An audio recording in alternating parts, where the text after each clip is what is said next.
My name's John Sanders, and I've been in ministry off and on since the late 80s. I went to my pastor, David Black, and I asked him what I could do to help him out, and became the lay leader of the church with the idea of moving towards pastoral ministry.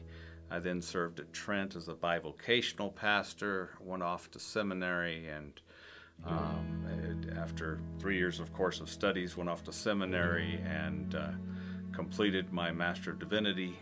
And while I was at seminary, I was pastoring, and then came back to the Northwest Texas Conference, and for the last 20 years then I've served as a full-time pastor. My spring of the year that I was to be ordained an elder, I had a father who murdered his 3 children in our community, and going over to the house that night, not knowing what I was going to come into, the sheriff had called me and asked me if I could come out, but he didn't give me any of the particulars.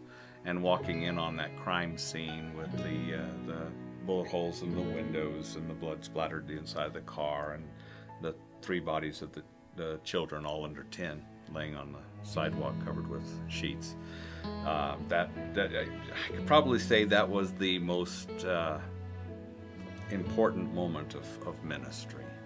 I know that Beth asked me that night, said, "You probably wish you'd chosen a different vocation." And all I could think of to say, and I know it had to be the Spirit speaking through me, but not tonight. Not tonight. I'm in the right place. And that's probably the pivotal moment in my ministry. My pastor asked me this question in this form when I first talked to him about going into the ministry, and his encouragement was the question: is there anything else that you could do that would give you a fulfilling purpose in life? And if there is, do that instead, because ministry isn't for the faint of heart or the weak. It's designed to test the hardiest of souls. And so what I would say is endure, persevere. That would be my word to those coming up. Persevere. Don't give up.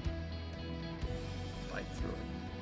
To always keep the faith, even when things get going bad, to keep the faith.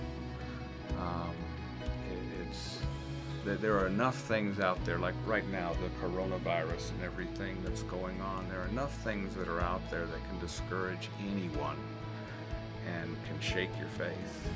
And if you're going to get through this, you need to keep the faith.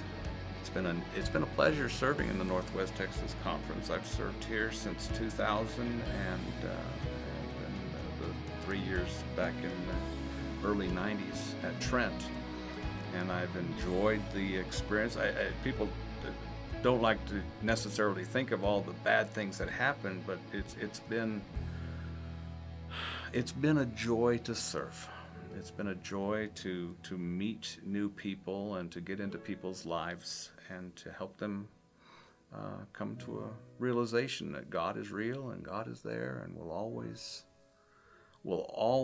answer their prayers, even if the answer is no.